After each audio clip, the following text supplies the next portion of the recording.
Oh boy, we're back again and I'm so glad to have you with me here for the latest Lions Will Now Show Live podcast. What are the fastest growing podcast burning up the news and media arena podcast land floating somewhere between the 30s, 40s and 50s? We're gonna break ourselves down. We're all $250,000 a month.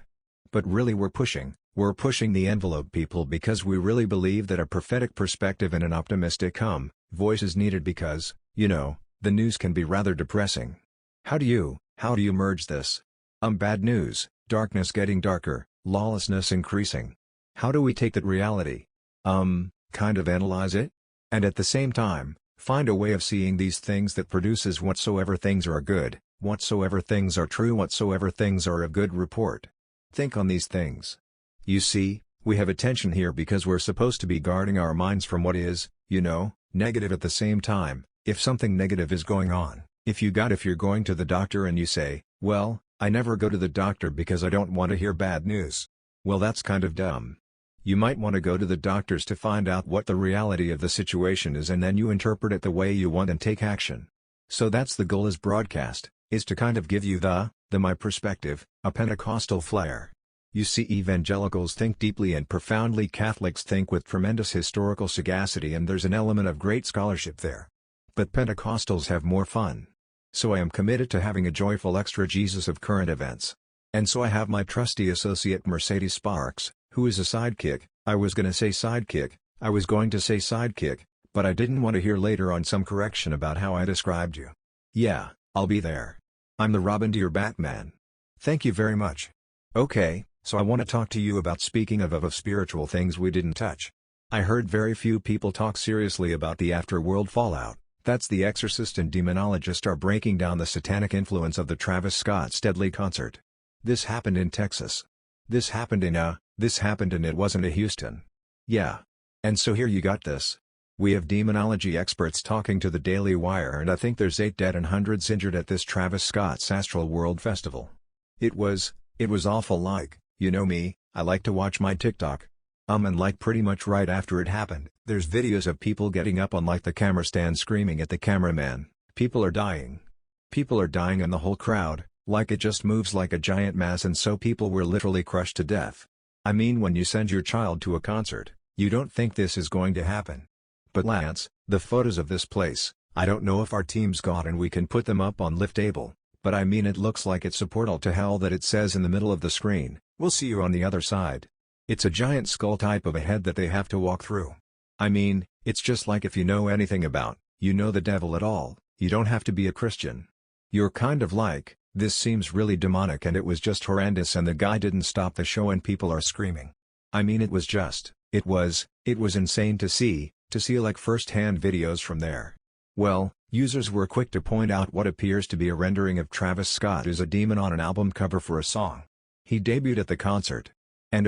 And this one, Father John Sostasata, who was a Catholic exorcist out of a diocese in Harrisburg, Pennsylvania. He said whether he is like the other rock stars that do these occult transactions when they're involved with drugs, hallucinogenic and they try to do these deals with occult incantations for power and success, and they actually align themselves up with demonic influence, and he said whether that was done here or not, the images certainly project satanic practices and exalting the demonic, so that if he was summoning, if not willingly then unaware, he opened the door and something just took advantage of it. The Some Festival attendees said there were needle spike. There was 11 cop that was there that said he was needle spiked, stabbed with a needle which had opioids such as ketamine and fentanyl. What's that all about? Like a lot of the people that they were either crushed or they had heart attacks, and exactly that someone had syringes and where it was pricking people with who knows what, someone was a security guard. So how do we know that some of the people that didn't collapse weren't actually pricked with drugs, collapsed and were, and so I don't know, they should probably be checking to see if their cause of death was being trampled on and crushed, or whether they actually had drugs that knocked them out. You had collapsed and whoever organized the conference or the show did a very poor job. I mean, people were breaking through. It was just a light. I mean, people just running to the front of the stage that too many people were there. It wasn't done well at all. I know the concert guy, I don't know his name. I don't really follow that artist, but he did offer to pay for everyone's funeral expenses, all of that. And he put out a whole statement but like you said, it's like half the time, like we just talked about, I think in our last broadcast. If you don't have the Holy Spirit inside of you, you're like an open house to have other spirits in you and you're motivated to do different things. You know, it's almost like unwilling, like in retrospect, it's like maybe this was a bad idea. Who knows if he really was meaning to summon these things and to have this experience happened, or if it was just totally a tragic event that how do you not know? I'm gonna put all this demonic stuff up and then it's like those things aren't going to manifest Assad. Yeah. And I have a theory on this. I just want to throw something out here. Jim Canals is a professor of University of Illinois' graduate school, award-winning author of Bedeviled, and he told the Daily Caller in an interview said as we progress and adopt new technologies and even create new music and new concerts, the general sense of the demonic just doesn't disappear because Travis Scott's brand in music encourages a belief in the supernatural. It's part and parcel of the rock genres like Marilyn Manson, who, would make a big deal out of being a devil worshipper. So, the fact that you're dealing with these spiritual forces that demonology sells and spreads these says because aspects of the demonic are naturally attracted, which have to do with knowing secret knowledge and not following the rules and authority. Instead pursuing temptation and deep desires. In my research, I was surprised that even scientists are very tempted to explore what is perceived as demonic because there's a sense of power that comes with that. And so, I look at this stuff and I'm thinking the occult has always had its attraction to fallen man because it gives you an edge. It gives you this idea of an additional power. This goes all the way back to Bible times when that offer human sacrifices, Julius Caesar and Alexander sacrifices to the gods of Greece and Rome. So this is part of the human instinct which is why if you think about it, abortion is a sacrifice that we're making to the humanist God, the secular God that is now manifesting as the woke religion, and we're willing to sacrifice our civilization and freedom to satisfy the appetite of that theology. But what I would say is when we were in Prague, our last broadcast, we talked about Poland and about how history may be repeating itself, that Poland broke free from its communist agnostic tyranny in 1978 began in 78 with the Pope going there and then like Valenza organizing the pipe of this movement to rebel against the communist takeover the country. I think America may be going in that same direction where the religious leaders and political leaders start to work to resist the destruction of the nation and see that in DeSantis in Florida. You're looking at this resistance. But I think that when you were in Prague you experienced something because the history of Nazi Germany, of atheism, agnosticism, of communism, you could feel it still, the residual of it in the atmosphere, couldn't you? Yeah, totally. Like those nations were like, we'll just take Czech Republic about that Poland was sacrificed.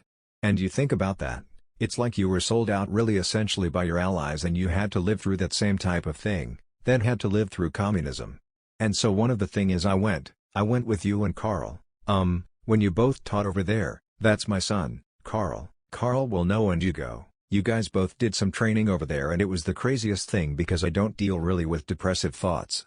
And if they come to me, it's like, I don't think this is my thought, because you've got the Holy Spirit who talks to you and then you've got your own mind, and then there are times where you have thoughts that try to get in there and you're like, wait, I don't think this is my thought, and I really dealt with just depressive things like depressive thoughts. I'm talking like, hey, why don't you jump out that window? Why don't you jump out that window? Why don't you step in front of that train? And I'm like, never think about that stuff. And I was super sensitive, it's like, somebody says the wrong thing to me and I was like, oh, just wounded. And so anyways, I dealt with it for like a day and then I got really frustrated about it because I'm like, this isn't me, what's going on? And so I said I'm going to go back and I'm gonna pray through it.